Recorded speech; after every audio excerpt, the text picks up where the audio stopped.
All right, well, it is 11 a.m.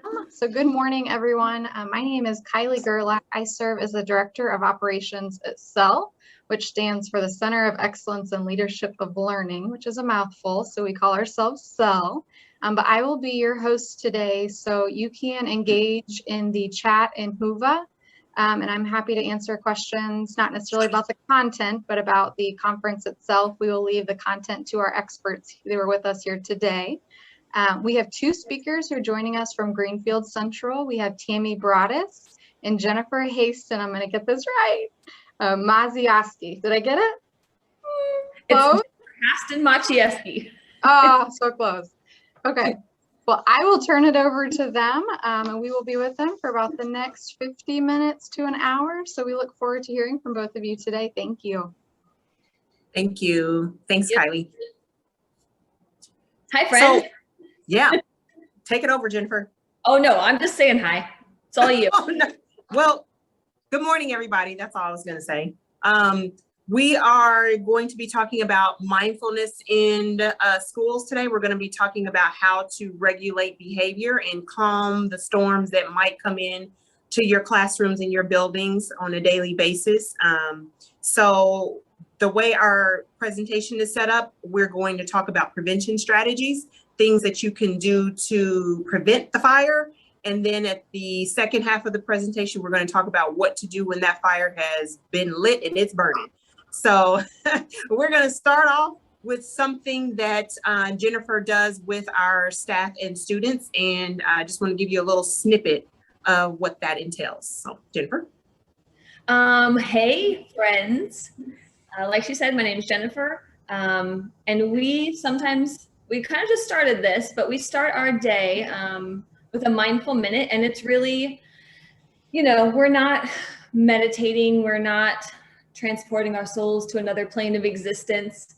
We're not or anything like that. We are just taking a moment to start our day off on the right foot because, we don't know what's happening with kids in the morning, and we don't know what's happening with adults in the morning on their way to work.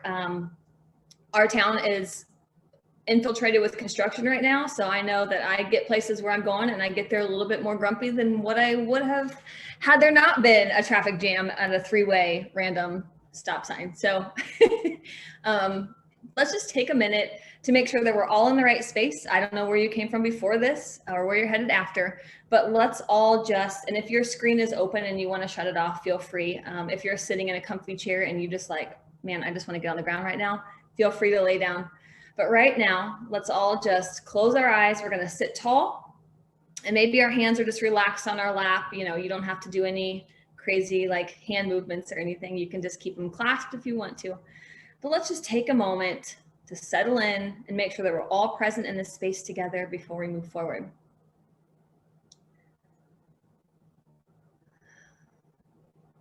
Close your eyes if you want to, or you can stare at me. That's fine. I can't see you, so it's not awkward. Big deep breath all the way in and exhale, however you want to, nose or mouth. Another big deep breath all the way in. And this time I want you to exhale with a sigh. So just and as you do, notice that your shoulders drop and you kind of get a little bit more comfortable in your seat. And right now, focus right where your feet are. So right where your feet hit the ground, or maybe you're laying in a bed and they're crossed. However you are, just find your feet. Notice where they are, maybe wiggle your toes a bit and then relax them. And now your calves, maybe you're not relaxed there. Maybe you're up on your tiptoes in your chair. Just relax your calves. And up to where your bottom is hitting the chair, or again, maybe you're in a bed or on a couch, wherever you are. Find that spot and just kind of rearrange yourself if you need to, but make sure you're comfortable. An hour can be a long time.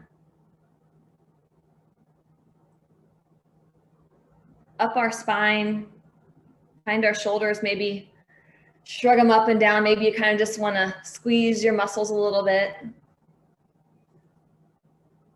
And right here at your shoulders, let's take another deep breath in. Notice how our shoulders go up, and as we exhale, they fall down.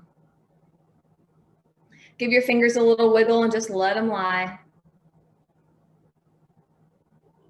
Back up our arms, our neck, and now where our mouth is. Maybe your teeth are clenched together. Maybe your tongue is pressed against the roof of your mouth and you don't even realize it. We carry so much tension in our jaw. So let's relax the jaw. And now to our eyebrows, right? We scrunch up our forehead, even when we don't mean to. So often I'm talking and I say, relax your forehead. And they're like, oh, now relax your forehead. And even just imagine your ears falling closer to your shoulders. Your whole body is relaxed. We're all here in this space together. You might be getting text messages. You might have kids running around behind you, coming in and out, slamming the door, opening the fridge. But right now, we're all in this space together. We're here to learn. We're here to grow. And maybe some of us are here to step outside of our box. But we're all here. Out of all the places we could be in this world, we are all here virtually together in this moment.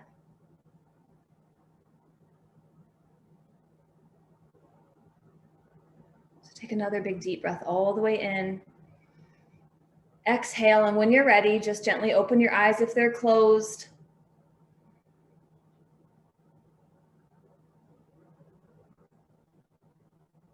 And whenever you're ready, Tammy. It's time for a nap. Everybody go home. I'm just kidding. Okay. Very good. Hope you enjoyed this. If you have any questions, feel free to reach out. I love the body scan. Whenever Jennifer and I have the opportunity to present together for our corporation, I always ask her, can you start off with a body scan or a mindful minute just to ground everybody and get us into a space where we are prepared for whatever it is getting ready to be thrown to us. Okay. So backgrounds, right? And that's the thing. We come from different backgrounds. We come from different, we come from different situations right before that meeting. And there are so many meetings. And in fact, I'm just going to say it now. If you are a person who has the opportunity to be a meeting leader, I challenge you to maybe just start one meeting with a mindful moment or just, a minute of silence, right? We're all here. Absolutely. Letting go of whatever happened on the way in or whatever we're going to go rush do after. And we're just here together. Absolutely. Absolutely. Great way to start the morning with your students. Great way. It resets everybody. You don't know what that student is coming in with. So it's a great way to get everybody centered and ready for the learning day. So after recess. Yeah. All right, kids, especially indoor recess. Oh my gosh. Yeah. Yeah. Okay. So we're going to go ahead and I'm going to share my screen so you guys can see the presentation. So let's get started here. Maybe. Here we go. All right. So, okay. So, as I said at the beginning, we're going to talk about prevention. I'm going to talk about prevention. It's a key strategy to student success. And I say that because I don't enjoy putting out fires. I enjoy preventing them. So I tell my principals, if stuff's blowing up, you probably don't want to call me. I'm not the person. I really don't enjoy that. I'm not my best at that, but I can help prevent all day long. So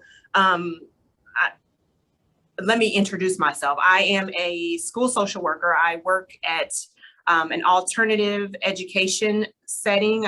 So I am a part of Greenfield Central High School, but my building is separate from the high school, and I house junior and senior students that are at risk for not graduating.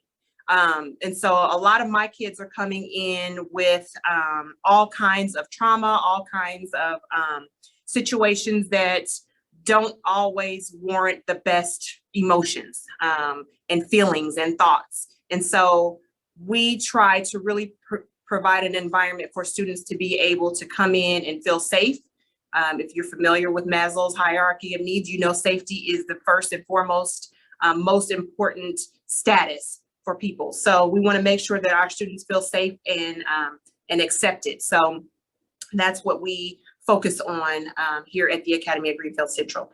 So these are some of the things that we have in place to provide a mindful program for our students. We do 15-minute yoga sessions. So these are led by Todd Grimes, who is our lead teacher here at the Academy. So our staff consists of Todd, our lead teacher. We also have another teacher here for our students. We have a new teacher this year that will be starting with us.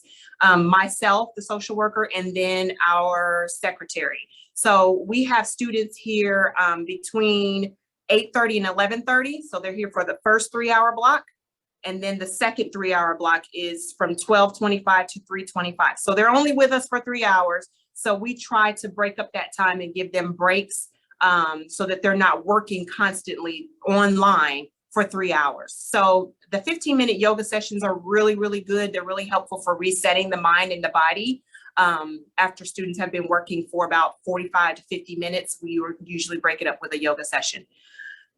Mindful moment, what you just experienced with Jennifer, that's how we start the day. We like to start the day with a mindful moment to reset everybody and get them prepared for the learning environment.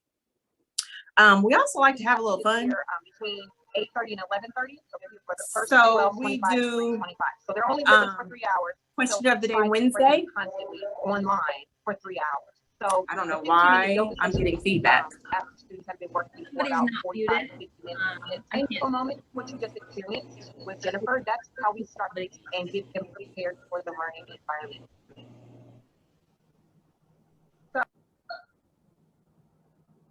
We good? We sound good. Okay, let me get back out. I don't know what happened. Sorry, I'm not the tech person, so I'm going to keep going here. All right. Okay, question of the day Wednesday. I went online and found this book of 100 questions, or is it 1,000? Might be book of 1,000 questions. And I downloaded it, and I do a question of the day with the students every Wednesday, just to get their perspective on things. I don't think we as adults ask students and kids enough what they think. You know, I mean, they'll tell us a lot of times, but sometimes it's good to just get their perspective on how they see the world. And so asking just random questions, it could be questions about what's going on in the world, current events. It could be questions about if they had $1 million, what's the first thing that they would do? And just learning about how they think and see the world is really interesting to me. So I think that the question of the day on Wednesdays is more for me than it is for them, but just something that we could do to have a little fun and see how kids think and see the world. So the next thing I'm going to share with you is the zones of regulation. We put it into a QR code. So most people are familiar with the colors of the zones. So let me show you what our zones of regulation looks like. So let me see if I can. Okay. So it's put together in a Google Doc. So the student would put their name. So let me just make a name test. And then I would choose a color that I'm feeling. So right now I'm pretty calm and happy. So then once I submit my name and my color, it takes me to this little page with a link, and I click on the link. And then based off of the color that I selected, here are some interventions that I can use to help myself if I am struggling. So if you're in the yellow zone where you're frustrated, anxious, and tense, we've got some deep breathing. And if you click that link, then it'll take you through a YouTube video that helps you with the 4-7-8 breathing. And we've got another link for chair yoga. And if you're blue, we've got some things for you, green, red. We try to allow students to be able to help themselves. If they can't get to me, or if they can't get to one of the teachers, if we're occupied with another student, this is a good way for students to take control of their own behavior, their own frustrations. or if they're bored, they need a minute to just check out, then this is a good way to provide them with some resources to help with that. Another thing, Tammy, sorry. Another thing You're good. Is that, you know, you might have something, Tammy, that works really well for you. So naturally what we do is we want to kind of push that on other people because we find that it works. But what works for one kid isn't going to work for everybody else. So this gives kids the opportunity to say, you know what, I'm going to try that. And then at the end of it, you're like, oh no, that was awful. I hated that. I never want to do it again for the rest of my life. They can then like just start going down the line and seeing, you know, maybe they find something that works amazing for them. And in your mind, you're thinking, that never works for me. So it gives them so many different options to choose from that they're bound to find one that works. Absolutely. Very good point. So let's talk about strategies to help students. These are things that you may or may not know about. So PLCs, I'm hoping that every school is participating in PLCs, professional learning communities within your buildings. PLCs are a great way to find out about what's going on with kids. It's also a good way to find out who knows different strategies that might be able to help a particular student. So I may know that little Johnny has an issue when anybody's voices are raised around him. So that's something that I might want to share with the teacher that might be really loud and vocal in their class. And that might be a trigger for Johnny. So it's just a good way to do a checks and balances of students when you're meeting together each week with PLCs. Special ed teachers, man, oh man, these are great people. They're a great resource. We don't know everything. So the special ed teachers might have different strategies that help academically and behaviorally that you just haven't thought about. They see these kids every day. They're on their caseload. So they talk to the general education teachers about students. They're talking to administrators about students. They're talking to counselors and social workers about students. So they have a well-rounded concept of and perspective of students that you may not have access to. So use your SPED teachers. Expect daily success for every student. And that's not always academic. If Johnny's coming in the morning and he didn't blow up today, that's success. Let's praise him. Let's give him all the accolades because you don't know what little Johnny just came from. You don't know what Johnny had the night before that might have set him off. You don't know what happened on the bus with little Johnny. So look for success every day, not just academics. And then survey your students. I know that this is something that social workers do. Quite often counselors do it because we're trying to make sure that we're giving the students what they need. I use Google Forms for just about everything.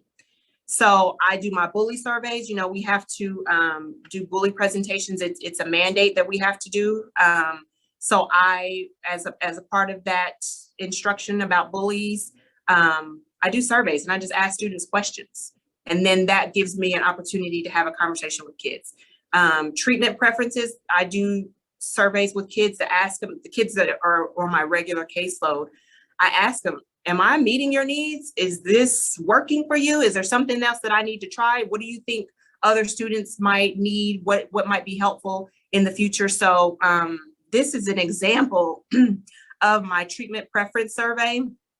I asked them, which is your favorite thing to do when you meet with me? And I have all the list of things that I typically do with students. And funny enough, this one that's halfway down that says phone call to DCS, I had a student that was the thing to do. This student was having some struggles at home, so we were always making phone calls. But so if you think that that's a weird thing to put on the treatment preference survey, that's why that's there. Okay. Some one-of-a-kind services that we do, end of day trivia, just another way to connect with kids' brains and perspectives to see how they view the world. We have gift card giveaways that might be for attendance, kids that struggle with tardies, kids that have met their academic percentage for the week, go into a drawing for a giveaway. We have daily healthy snacks. This has been a blessing for us. Sometimes kids come in, they're hungry. we all know when we're hungry, we don't perform very well. So our brains kind of shut down if we haven't nourished our bodies. So we have healthy snacks every day. We do a parent newsletter, so parents are always in the know of what's happening here. We also have every week we email the parents to let them know the students' progress, and we also email them to let them know the students' grades every week. So students know what their grades are. We have progress reports that the students can pull from their folders at any given time. They know how many credits they have, how many credits they need to earn. They know what classes they need to take next. Nothing is a secret. It's all open book here because we want to provide an environment where there's not a lot of anxiety. I know as a student, when I was a student, even as an adult student, I had a lot of anxiety of what was coming next. And if I knew what was coming, I knew what was expected of me, I could prepare for that. So we try to do that as best we can here at the Academy. And this is just a sample of the progress monitoring. So it has the week that we're talking about and their weekly percentage goal. So every student has to meet a goal every week and whether or not they met the goal. And then they have to explain why they did or didn't so that we know, all right, so next week, if you didn't meet the goal this week, next week we need to do X, Y, and Z. Okay, we're gonna skip that page. Okay, so whole school prevention strategies, because it's not just kids in the school, right? We have faculty and staff that we need to take care of as well. So this year, Jennifer and I put together some mindful moments. So we just recorded a little, I don't know which one, a brief mindful moment, and had them played over the morning announcements for students and faculty. A minute long. It was a minute long. That's Yep. all we could get. You know, that's all the time we bartered out of morning announcements. But yeah, just a minute, and a lot of people responded very well to those. Absolutely, very good. And you could do it at the end of the day. You could do it at the beginning of the day. We also did Wellness Wednesdays for our staff. So we were on a hybrid schedule, and Wednesdays were the days where teachers taught online. They taught virtually all day, and that can be challenging. So we did things where we had snacks for our staff. We had a yoga session for our staff. We had food trucks come in. Our building secretary did a fabulous job with getting food trucks for us. Our corporation nurse brought in therapy dogs. Like, who doesn't like puppies, right? So they brought in these puppies that were training to be therapy dogs, and our staff got to play with them. They're so cute. So that's an attempt to meet everybody where they are. I thought we did a really good job with that this year. So I just want to challenge everybody. We were going to go into a breakout room, but I want to be mindful of time here. So I want to just challenge you to think about what your whole child, whole school strategy is. How can we serve the whole child? So we're looking at the social part. We're looking at the academic part. We're looking at the behavioral part, the emotional part, as well as your faculty and staff. What do you have in place in your building? Or what would you like to have in place in your building to address the needs of everybody so that they could come into the learning environment and have a good day? Why don't we just ask that we, or why don't we just have everybody put something in the chat box? That way you guys can all see each other's ideas. Perfect. And then maybe go ahead and chat that way if you want to. Perfect. Yeah, let's just take a minute and have everybody go ahead and put in the chat box. Now, I don't think we can see all the chats unless you're on Zoom, but maybe Kylie, you can read some of those out loud. Sure. So far, I'm not seeing any, but people are probably taping. Still there. If you left, well, you won't hear me say shame on you. Unless there was an emergency, in which case we hope everything's okay. Definitely. So while they're doing that, Jennifer, you want to go ahead and? Yeah. First, Tammy, I don't know if you ever, and maybe you did and I wasn't paying attention, shame on me, talked about what exactly the Academy is. I don't think I think I talked about it's junior and senior students that are at risk. Yeah. And yeah, and they're here for 3 hours a day. Right? Everybody's just doing online learning at that point, or half and half. Yes. I know you. Yeah. Okay. Oh, here comes some ideas. Fresh fruit. I'm on board with that. All right. So if you don't have an academy or you don't have an alternative school, oh, P.S. I'm Jennifer. Thanks, Tammy. Sorry. A break room. Oh, you're fine. A break room is something that we do at Greenfield Central, which is like a regulation room or a rebound room. You know, there are hundreds of different names for them. But oh, Zenden, I love it, Matt. A break room. So what it is, we keep the lights down low and students can come in if they have, you know, we've had everything from a student who lost a parent who just cannot sit through the school day. You know, something might trigger them and they break into tears. And so they just go, and instead of going and hiding in the bathroom, they have a place that they can go. It's quiet. The lights are down low. We have several different options for students to use. We have a treadmill, we have a bike, we have a room that's almost like a little, you know, we don't call it, we do call it a Zenden actually, but it's a space where kids can go in, which was once used as a calming room, padded room. They can go in there and just cry if they want to. We've got Kleenexes and just, there's so many different options for kids. You have kids with hot passes that come down. What I challenge you to not make it is a space where teachers are sending kids because they're in trouble or they see that they're angry. So, you know what, just go to the break room. If it's an option for them, maybe say, hey, would you like to go to the break room? But I really highly recommend that it not become a space for teachers just to send kids because they can't handle their emotions in the classroom. We have kids that come down because they have test anxiety. So they come down and we kind of have the same thing that Tammy has over at the academy where, you know, they check in, they have to check in and we have somebody that sits, we have an IA that sits at the very front, almost checking them in. And we don't have them check themselves in because a lot of times we find that there are some kids that want to abuse the break room. So they'll just come down and they'll get their phone out because they couldn't get on their phone in the classroom. And so we check in with them. We say, hey, how do you know, what's going on? How are you feeling? And we kind of go through the zones of regulation with them. And we have a board back behind that says red and kind of what it feels like to be red. And so then they choose, this is how I'm feeling. And we say, do you want to talk? Do you just want to sit in quiet? Do you want to color? Do you want to, you know, go in the room? Do you want to go for a walk? What do you want to do?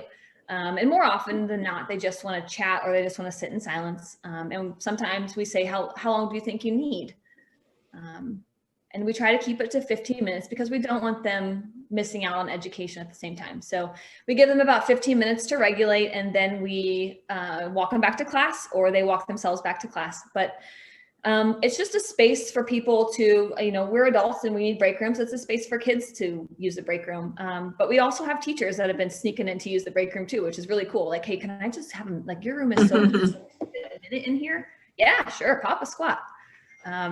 Tammy talked about the mindful morning announcement that we do. And again, it's 1 minute and we are kind of doing a pilot. So not all the schools in the district do it, but we have the high school and then Tammy, am I right or wrong? There's an elementary school doing it as well. Intermediate school. Intermediate. So one of our intermediate, yep. 5th and 6th grade schools doing it too. And from what I hear, it's gone well there too. Yep. You know, and we have challengers like everything else and that's okay. We just always love the opportunity to have a conversation with those people and kind of see if we can seek to understand where everybody's coming from. And, you know, most people have gotten on board with it and it works well. Students are liking it. Teachers are liking it. A lot of teachers, not all of them. And that's okay. You know, you can't please everybody. We have, I'm going to skip ahead here. We have a goals classroom, which is the classroom that I have. It's GOAL stands for goal-oriented adaptive learning. So we have our emotionally disabled kids who, you know, they're not quite ready for the classroom. Their behavior is, they're far too dysregulated, or, you know, they might be regulated 5 minutes out of the entire 50 minutes in a classroom or whatever. So they come to our classroom. It's not a self-contained class. It is sort of, but we we work to get them back out. So it's for your top 1 to 3% of kids, and we want to get them back in the classroom as soon as possible. So Tammy, if you could skip ahead to the Goop sheet that I have, we have students fill this out. You know, when they first come into the goals classroom, I sit down with them and we talk about what the classroom is, what they're going to be doing, why they're in here, because that's important. A lot of times kids want to argue why they are in trouble or why they did something, and that's important to listen to. So through those conversations, you get to know how a student or how a kid views themselves and views everybody else around them, and what's important to learn about a kid is how they feel that everybody else views them. And that's a conversation to have too. But here's what we call the Goop sheet. And I changed it to Goop because I say Goop for everything. Hey, you need some Goop? Like, you need some lotion? Like, if they're like, I need some lotion. Oh, you need some Goop. Got it. I need some chapstick, some lipstick. Got it. And so all my kids make fun of me for saying Goop, but so I just decided to run with it. We talk about what their goal is. Like, how can we get them back into the classroom? What's preventing them from being in the classroom, and how can we get them back in there? The best outcome. And so you guys, I'm not going to read this to you, but my students love this. And the best part about this is the plan. Have a plan in place. You know, if they're back in the classroom and they start to get grumpy, they start to get angry, what will they do? You know, what can we do? And that's another sheet that we fill out too. It's a little web, and that's it. Just plan with your kids, talk to your kids, let them be a big part of it. Same thing when you're doing, you know, IEP goals. You want kids to be aware of their goals, or how can they reach them? You know, that's your goal. That's not their goal. So it's the same thing I tell my kids in meetings. We want to make a plan with you, not for you. You know, so often we've got kids with oppositional defiance who, if we're telling them that's what they're doing, they're going to do just the exact opposite. And I don't know if you're familiar with Enneagram, but I'm an 8. And so I'm the same way. I get it, kid. Can you go back, Tammy? Mm-hmm. Thank you. I think. Oh, Lord. Okay, wait a minute. Oh, you've done it now. So this one? Yes, yeah. In that classroom, we also have a question of the day, and it's not a Wednesday. We do it every day, and we do it as a Google Classroom. So students log into the classroom, and it's their journal. And so it's not open to, and I just post the question, they respond, and it's a private response, so not everybody can see it. But I tell them I can see it, and I do respond back to most of the students. I try to, at the end of the week, go through and just respond to every single kid, something that they've talked about through the week, just to help build that relationship.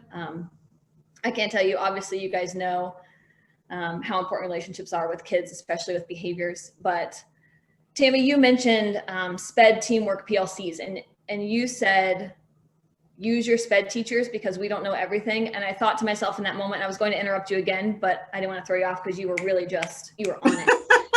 I wouldn't have minded. I wrote it down and I said, you know, you said, we don't know everything, use your SPED teachers. SPED teachers don't know everything either, but like together, we know a lot. So yep.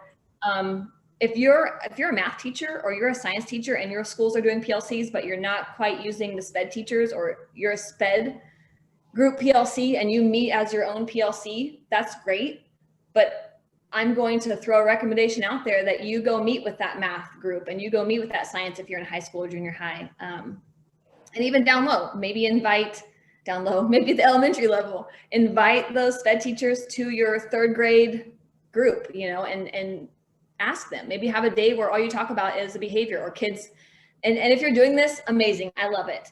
Maybe you bring a group of kids. Hey, I've got these kids, and these kids that we want to talk about. You know, how can we help them as a group? What can we do? Behavior teamwork. Maybe you have behavior coaches you can use. Social workers. Bring them all on board, man. The more the merrier. That's what I always say. And then we do mindfulness. And I'm just going to say right now, a year ago, mindfulness was a buzzword when it comes to education.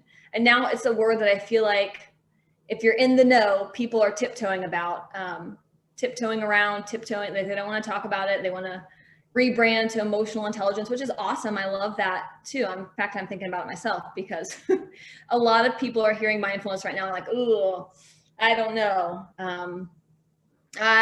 It's just it's a big thing right now.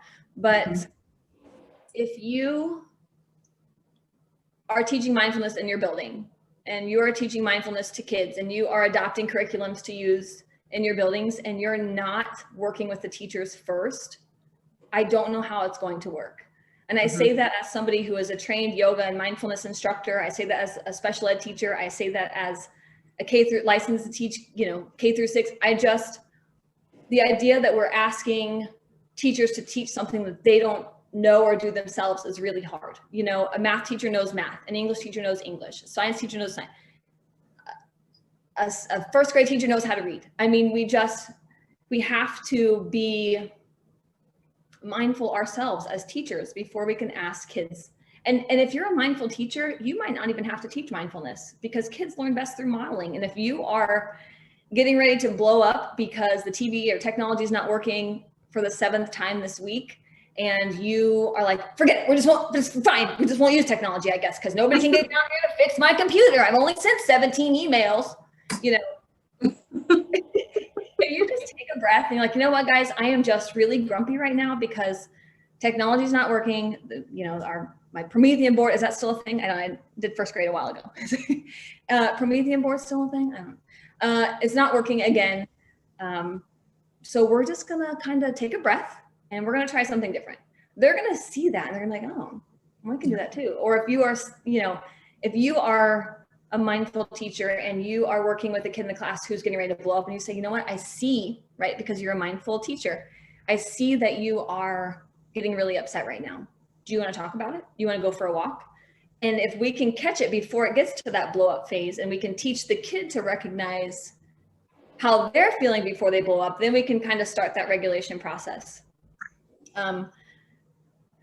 Teaching teachers mindfulness before teaching students mindfulness is, if you don't take away anything else from this entire thing, that's important before you try to bring in curriculums. And even if that curriculum's like, make sure your teachers know mindfulness too. That's a step that a lot of schools are skipping over. And that's the most important part because it's not, I don't know how it will work. I really don't. I just don't know. Yep. So mindfulness work with teachers first. Tammy, can you skip to one more? This. Okay, we're gonna do a little, how long do we have? Yeah, we're good. Ooh. We're gonna do a little thing real quick. And if you've seen this before in one of my presentations, play along, please. It's good for you. Okay. Everybody close your eyes and just take a deep breath and imagine it's summertime, late July. You're on a small dock on the edge of a peaceful lake. You're sitting on the wooden boards, your legs are dangling gently over the water. Maybe your toes are just kind of skimming the top. It's a warm day. You can feel the heat of the sun on your skin and your face. Your favorite refreshing drink is in your hand. And if you pay attention, you can feel the coolness of the glass contrasting with the heat of the day. A light breeze blows across the water, stirring your hair, the hairs on your arm. The breeze carrying the faint smell of the reeds, the earth, and the lake water. A cloud passes over the sun and casts a shadow. And then a cooler breeze blows across the water and gives you a slight shiver, reminding you that summer is passing quickly. The new school year will soon begin, and you recall that you still have some files to prep and go over before the first day. You start to wonder about the new students and the old students and how they're doing. Will that one kid's brother show up? Did his mom even remember to enroll him?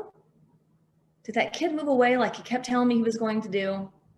You start to think about some of the jobs you left undone at the end of the year. I never did clean out those old files. Oh shoot, I was going to make that new bulletin board. Did I order that mindfulness book I was going to get? Oh my gosh, my desk is such a mess. I know they're just going to trash everything and all my desks are going to be in a big pile in the corner. I'm going to have to come in and rearrange my room. Oh gosh. Whether or not you actually felt the sensations, you probably noticed what happened there. We move from full-on present moment sensory experiencing into thinking and planning the future with our internal narrative mode that we all have, especially teachers. Next slide, Tammy, please. And if your eyes are still closed, you're either asleep or really feeling this one. So go ahead and open them up. Tammy, can you click to the next slide for me, please? Am I frozen? You are not frozen, Jennifer. I'm not sure. Tammy, are you frozen?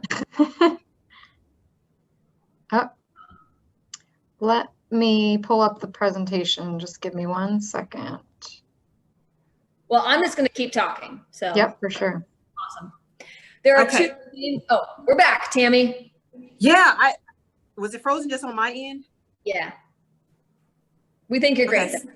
Okay, sorry, I'm going back into the presentation. Sorry, I couldn't hear you. You're all right. Okay, keep going, sorry. Yeah, you're good.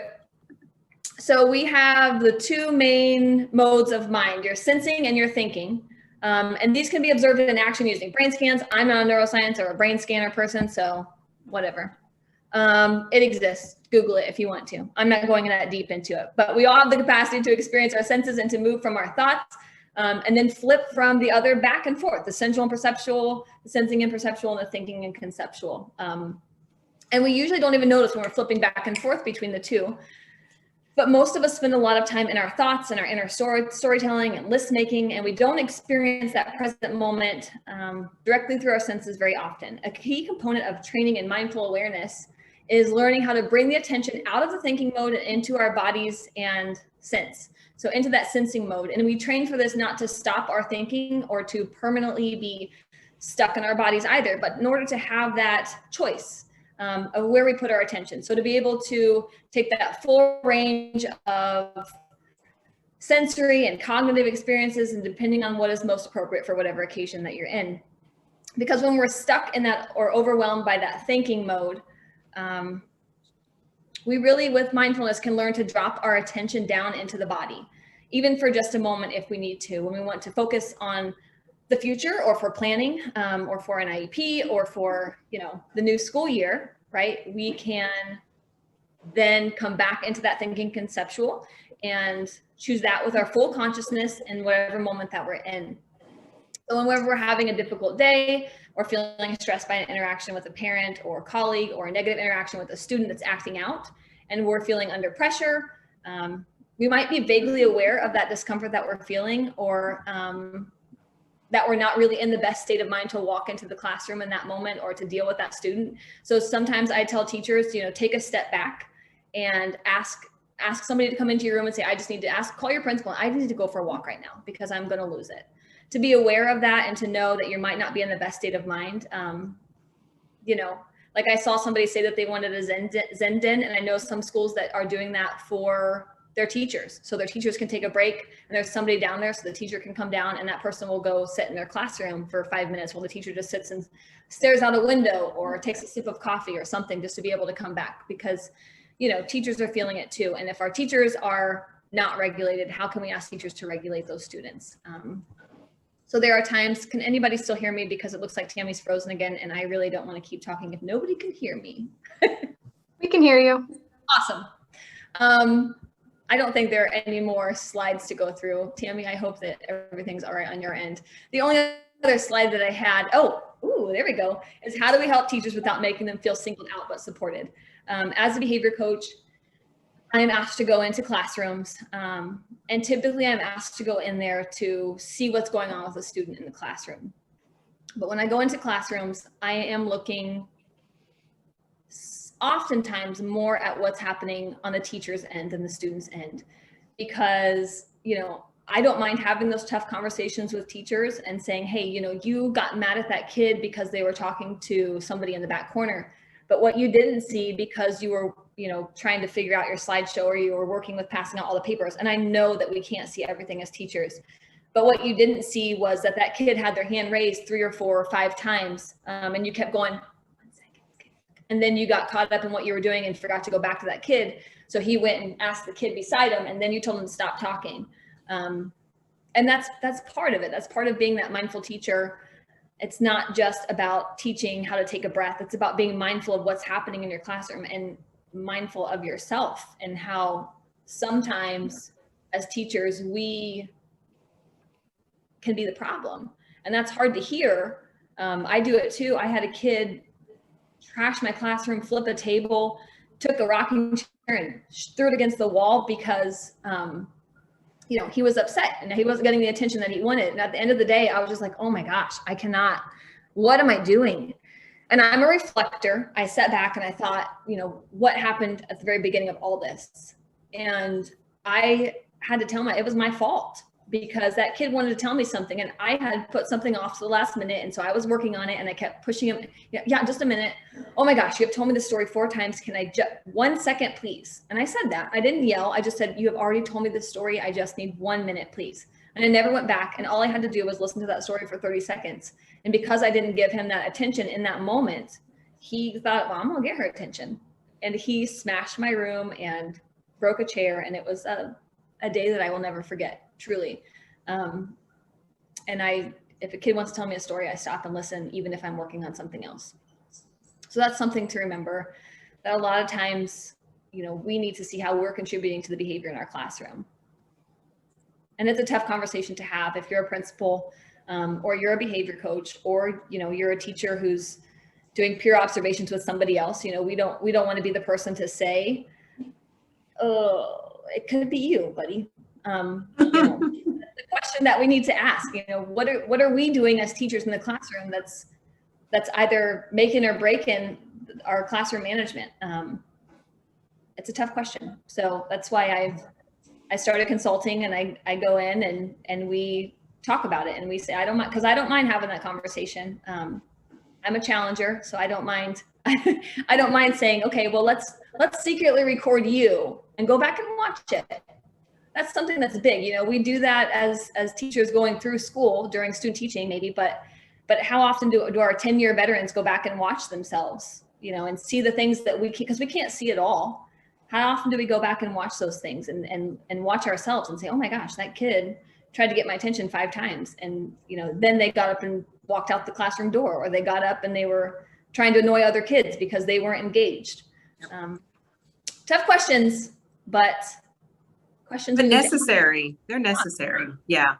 Yeah. Without tough questions, we don't grow. Yeah. Tough conversations, not getting anywhere. All right. I don't know what the next slide is. Tammi is an amazing slideshow maker. Oh, wow. Thanks. I just follow see what comes out. You never know. Every presentation is different with me. I could go on. I just go where the wind blows me. Well, you provide some really valuable education, valuable information for us. And like I said, these are just our contact slides. So I'll show mine and then I'll show Jennifer's. But like I said at the beginning, man, I'm not good with putting out fires. I know my lane and I know where to stay. I got you on prevention, but there have been many a times where I have popped into Jennifer's room like, help. I need some help. This is what the situation is. I need some info. Like, what can I do? Like, how can I fix this? So she's a wonderful asset to our buildings. And I think that she shares some really good information with you guys too.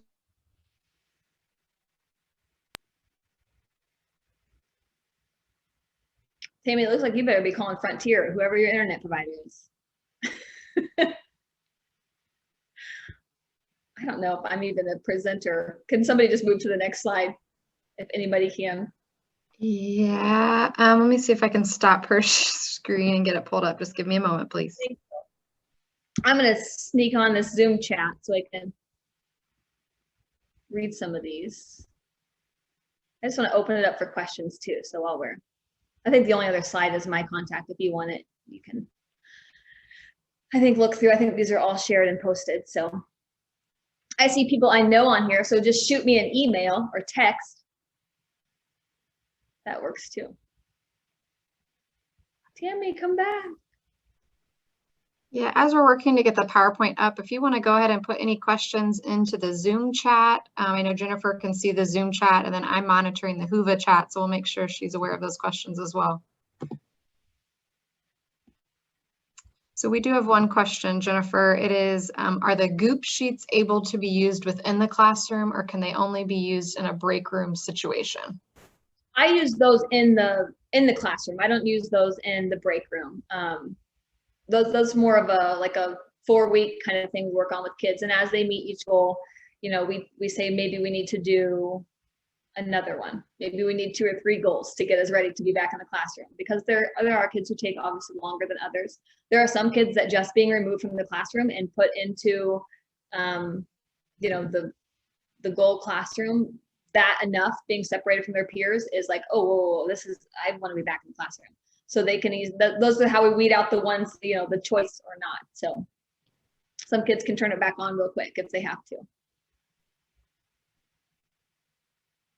Any tips for what to do when teachers don't respond to suggestions or tips and continue to focus on a negative, or that strategy won't work?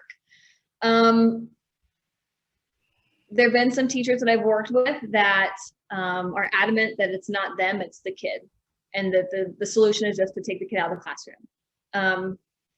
And with those teachers, I sometimes just that firm, and I'm not an administrator. I would hope that if I needed to go to an administrator, that I would have the support that I would need to say, hey, it's time for the heavy hand to come in and say, this is what needs to happen. Or maybe they go observe and see if they're seeing what I'm seeing.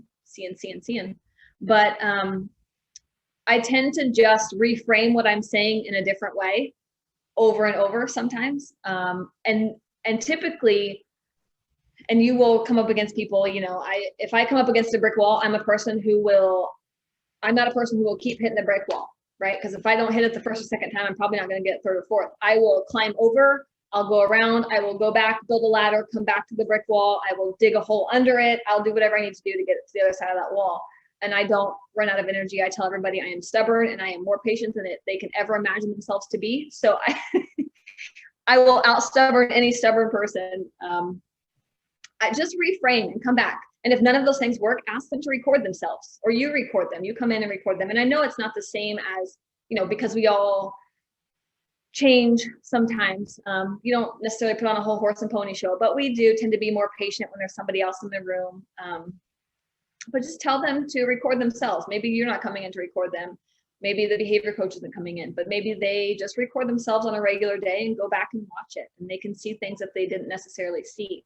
It's the tough questions, because even if they are coming up against you and saying, that's not me, it's them, the way that you pose the question will often, and again, they might disagree with you in that moment, but they can't not go home and think about what you said sometimes. So it's just the way that you frame it, and reframe it and reframe it and reframe it, and suggest that they record. That's a big one that I use a lot. Just suggest that they record themselves and see what needs work on.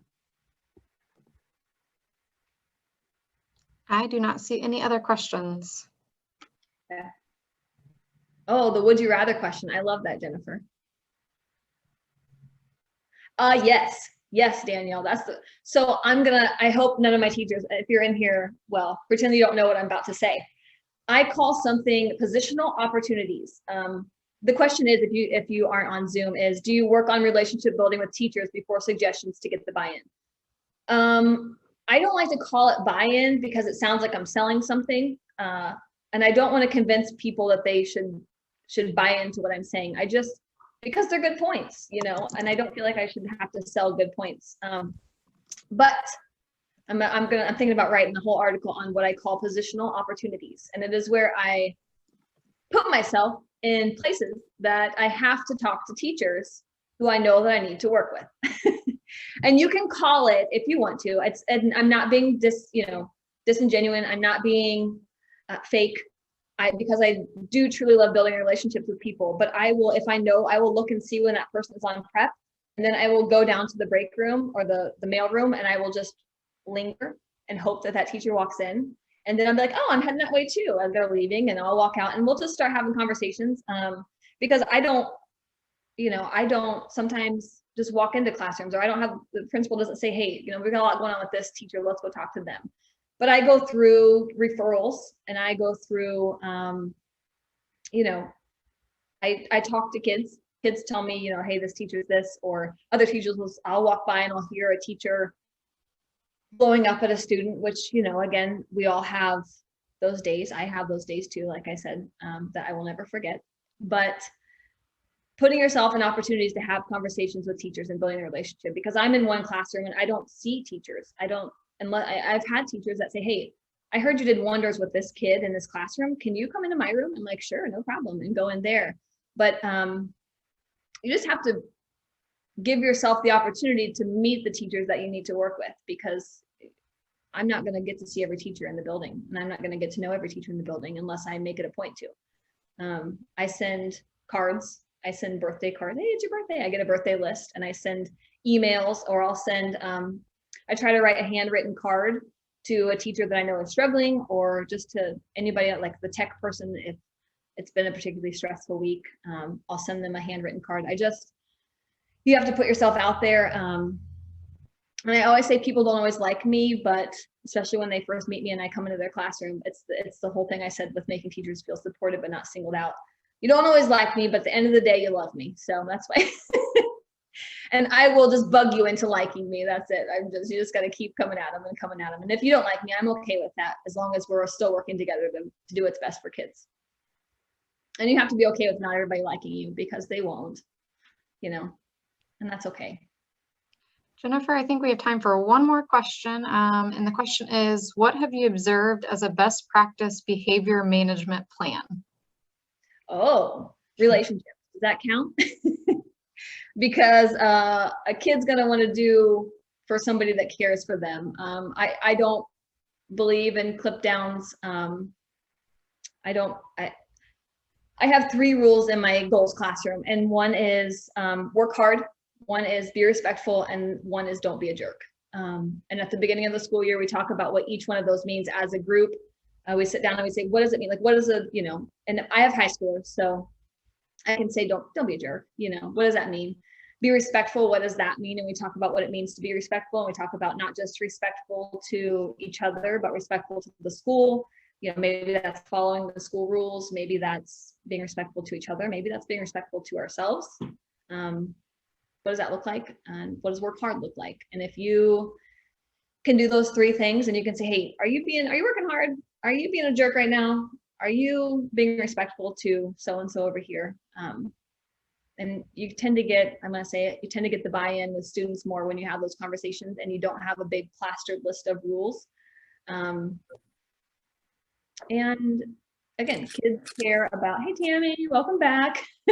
Sorry, we lost power. Sorry. Oh, no. You tend to get more out of kids who know that you aren't nagging them and they don't feel like there are tons of rules. Again, the kids with behavior problems don't like rules either. Not all kids, but a lot of the kids with your behaviors and that demonstrate dysregulation don't like rules. And so when you have a ton of rules to follow, and you can, again, sit down as a class at the beginning of the school year and say, make a list, respectful, what does that look like?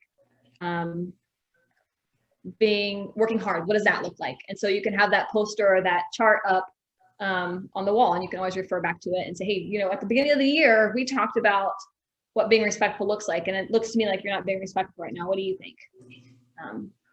Yeah, just that communication, like that's big. Communicate with your kids. They get more than you think they get. And they'll appreciate and respect you more for it. Awesome. Well, I think that is all we have time for today. I want to thank everybody for joining us for this session. It was a great session, Jennifer and Tammy.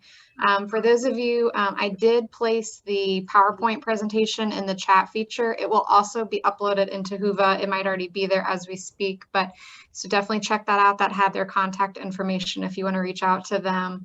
But thank you so much, and I hope you guys can enjoy the rest of our conference. Bye, guys. Bye, guys.